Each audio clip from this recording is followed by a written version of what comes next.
Hi everyone, welcome to my channel Becoming Proactive with Saumya Agarwal. ये एक audio revision है and this is on index number 41 that is agriculture. वैसे तो ये मैं अपने सेल्फ रिविजन के लिए कर रही हूँ but I am uploading it on YouTube with the hope that it might help someone. हो सकता है कि आपको ये समझ में नहीं आए उतना, बट स्टिल अगर आपको लगे कि ये हेल्पफुल होगा तो आप इसको सुन सकते हो। It will be a very very short audio. So let's get started. सबसे पहला जो एस्पेक्ट है ये बात करता है कि ये वाला जो इंडेक्स है, इंडेक्स नंबर 41, ये किस किस पे अप्लाई होता है और किस किस पे अप्लाई नहीं होता है। तो जैसे कि नाम से पता लग रहा है एग्रीकल्चर, तो एग्रीकल्चर में भी यहाँ पर जो है ये 3 सिनारियोज़ में अप्लाई होता है। Number 1 is biological assets, number 2 is agricultural produce and number 3 is government grants. अब यहाँ पर जो भी गवर्नमेंट ग्रांट्स है ना, ये वाले जो भी गवर्नमेंट ग्रांट्स हैं, these should be related to only and only agricultural activity.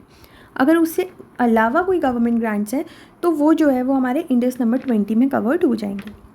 अगर हम बात करें बायोलॉजिकल एसेट्स की, तो बायोलॉजिकल एसेट्स आपके होते क्या हैं? तो बायोलॉजिकल एसेट्स आपके जैसे आपकी शीप हो गई, टिम्बर के ट्रीज़ हो गए, पिग्स हो गए, डेयरी कैटल्स हो गई, कॉटन प्लांट्स हो गए, शुगर केन्स हो गए, ये सारे आपके बायोलॉजिकल एसेट्स होते हैं। अब उसमें भी फ्रूट्स वाले जो प्लांट्स होते हैं, जैसे सपोज़ आपके ट्रीज़ हो गए, मैंगो ट्री हो गया, या फिर आपके टबैको के प्लांट्स हो गए, तो क्या ये भी बायोलॉजिकल एसेट्स होते हैं? तो यहाँ पर जो है ये होते तो हैं बायोलॉजिकल एसेट्स, लेकिन इसमें जो है आपकी जो भी इस टाइप के एसेट्स होते हैं ना, जैसे बियरर प्लांट्स हो गए या फिर जो भी आपके इंडेक्स नंबर 16 में कवर्ड है, उसके ऊपर ये इंडेक्स नंबर 41 अप्लाई नहीं होगा। ठीक है। उसी तरह से अगर हम बात करें लैंड की, जो land that is related to agricultural activity, तो उस लैंड के ऊपर भी आपका इंडेक्स नंबर 16 ही अप्लाई होता है। उसको हम fixed assets, property, plant and equipment की तरह ट्रीट करते हैं and in that case also index number 41 apply नहीं होगा। तो आपका इंडेक्स नंबर 41 अप्लाई किस किस पे होगा? तो जो भी आपके government grants that are related to only and only agricultural activity. अब इसमें भी गवर्नमेंट ग्रांट्स अगर बियरर प्लांट्स वाले हैं तो वो उस पर नहीं आना चाहिए। फिर अगर कोई भी आपका एग्रीकल्चरल प्रोड्यूस है at the point of time, and जो भी आपके बायोलॉजिकल एसेट्स हैं that are other than any bearer plant, ठीक है, उसके ऊपर आपका जो है इंडेक्स ये वाला अप्लाई होता है। उसी तरह से अगर कोई भी इंटेंजिबल एसेट एसोसिएटेड है विद एग्रीकल्चरल एक्टिविटी, उसके ऊपर भी इंडेक्स अप्लाई नहीं होता है। अब इसमें एग्रीकल्चरल प्रोड्यूस में ना एक झोल है। तो एग्रीकल्चरल प्रोड्यूस में ये झोल है कि यहाँ पर जो भी आपका हार्वेस्टेड प्रोडक्ट होता है ना बायोलॉजिकल एसिड का, सिर्फ उसको हम एग्रीकल्चरल प्रोड्यूस मानते हैं। मतलब कि हार्वेस्टिंग का मतलब क्या होता है? We are detaching it, we are detaching the produce from the soil, we are detaching the produce from the land. तो वो जो डिटैच्ड वाला प्रोडक्ट होता है केवल उसको हम एग्रीकल्चरल प्रोड्यूस बोलते हैं। उसके अलावा मतलब हार्वेस्टेड वाला होता है उसी को बोलते हैं। अगर वो अटैच्ड है ना सॉइल से, तो उसको हम लैंड का ही पार्ट मानते हैं and that will not be counted under index number 41। और बायोलॉजिकल एसिड्स क्या होते हैं आपके? बायोलॉजिकल एसिड्स जैसे मैंने अभी बताया, लिविंग एनिमल्स या लिविंग प्लांट्स, उसको हम बायोलॉजिकल एसिड्स बोलते हैं। ठीक है। तो जो भी आपकी एग्रीकल्चरल एक्टिविटी होगी ना, और वो इन तीनों चीज़ों पे अप्लाई होगी, किस किस पे? Biological assets, agriculture produce and government grants, उसके ऊपर इंडेक्स नंबर 41 अप्लाई होगा। यहाँ तक आई होप समझ में आया हो। अब इंडेक्स जो एग्रीकल्चरल एक्टिविटी है उसका मतलब क्या हुआ? तो एग्रीकल्चरल एक्टिविटी में सब कुछ आ गया, मतलब ग्रोथ करना, डीजेनरेशन करना, प्रोडक्शन करना, हार्वेस्टिंग करना। तो ये सारी चीज़ें जो हैं ये आपकी एग्रीकल्चरल एक्टिविटी का पार्ट बन जाती हैं, जिसकी वजह से क्वालिटेटिव या क्वांटिटेटिव चेंजेस हो सकते हैं बायोलॉजिकल एसेट्स में। जैसे सपोज़ क्रॉप्स को कट करके बेच दिया, ठीक है, या फिर उसको कन्वर्ट कर दिया किसी और चीज़ में। So all that will be a process of, all that will be a part of your agricultural activity. अब अगर हम प्रोसेसिंग कर रहे हैं ना एग्रीकल्चरल प्रोड्यूस की, उसको हम एग्रीकल्चरल एक्टिविटी नहीं मानते। इस बात का आपको ध्यान रखना है। ठीक है।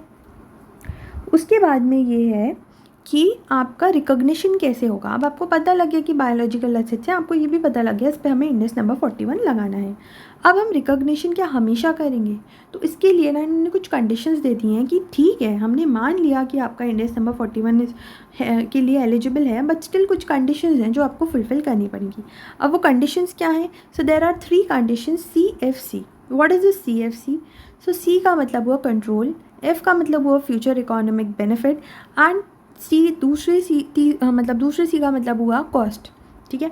तो पहला ये है कि कंट्रोल आपको होना चाहिए, मतलब कि आपका जो भी मतलब एंटिटी है जिसके रिस्पेक्ट में अकाउंटिंग हो रही है उसका कंट्रोल या लीगल ओनरशिप होना चाहिए, तो उसके पास उस चीज़ का एविडेंस होना चाहिए।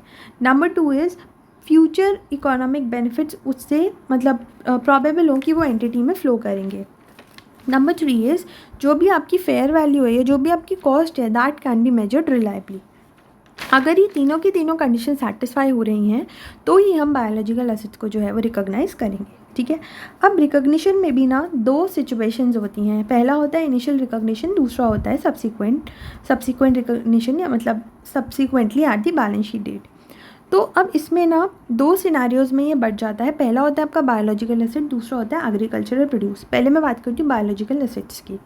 तो इनिशियल रिकॉग्निशन के टाइम पे ना यहाँ पर हमको ये देखना होता है कि क्या हम फेयर वैल्यू को मेजर कर पा रहे हैं रिलायबली। अगर हाँ तो हम क्या लिखते हैं, तो हम किस वैल्यू पे रिकॉग्नाइज करते हैं, fair value minus cost to cell.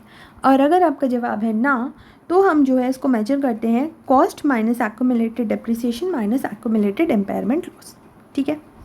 अब अगर हम बात करें सब्सिक्वेंट रिकॉग्निशन की, तो सब्सिक्वेंट रिकॉग्निशन जो कि इनिशियल रिकॉग्निशन के बाद होता है, तो उसमें हमको ये देखना पड़ता है कि इनिशियली किस पे हुआ है, फेयर वैल्यू पे हुआ है या कॉस्ट पे हुआ है। अगर fair value minus cost to sell पे हुआ है तो सब्सिक्वेंटली भी हम उसी में करेंगे। अगर इनिशियली कॉस्ट पे हुआ था, क्योंकि फेयर वैल्यू मेजर नहीं हो पा रही थी रिलायबली, उस केस में यहाँ पर दो सिनारियोज बन जाते हैं। फिर से हमको देखना पड़ता है क्या अब भी हम फेयर वैल्यू निकाल पा रहे हैं या नहीं निकाल पा रहे हैं। तो अगर हाँ तो हम क्या करेंगे, F V minus cost to sell, और अगर ना तो again cost minus accumulated depreciation minus accumulated impairment loss, ठीक है। अब आते हैं हम एग्रीकल्चरल प्रोड्यूस पे। इसमें क्या होता है मेजरमेंट में, इनिशियली इसमें हम F V minus cost to sell करते हैं और सब्सिक्वेंटली जो है, क्योंकि आपने जैसे सपोज शुगर केन्स है उसको हार्वेस्ट कर दिया, अब आपके पास इतने सारे शुगर केन्स इकट्ठे हो गए, उसको अभी आपने बेचा नहीं है, तो वो क्या बन जाएंगे सब्सिक्वेंटली। अगर आपको बैलेंस शीट में दिखाना है तो उसको कैसे दिखाओगे आप, इन्वेंट्री की तरह ही तो दिखाओगे ना। तो क्योंकि अब वो इन्वेंट्री बन गया तो फिर वहाँ पर क्या अप्लाई हो जाएगा, इंड एस नंबर 2 अप्लाई हो जाएगा, ठीक है। अब फेयर वैल्यू के जो चेंजेस हैं ना, ये फिजिकल इफेक्ट्स की वजह से होते हैं। अब यहाँ पर गेन भी हो सकता है और लॉस भी हो सकता है। तो जो भी उसका गेन या लॉस होगा वो आप कहाँ भेज दोगे, P&L में भेज दोगे। तो ये तो बात हो गई बायोलॉजिकल एसिड्स और एग्रीकल्चर प्रोड्यूस की।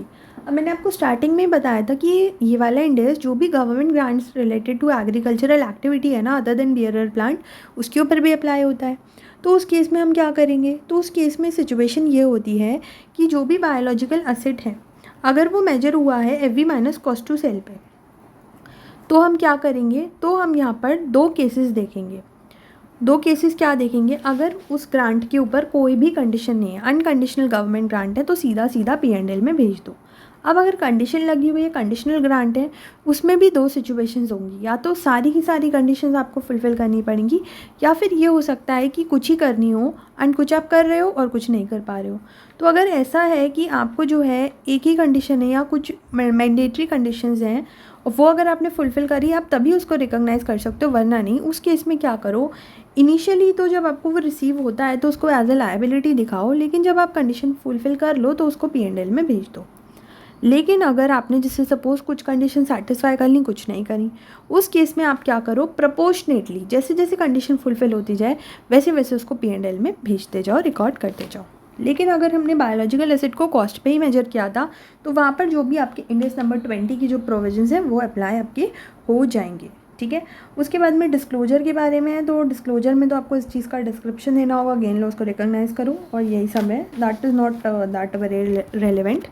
तो इतना ही आपका जो इसमें था वो रेलिवेंट था, एंड आई होप कि इस ऑडियो से आपको हेल्प मिले।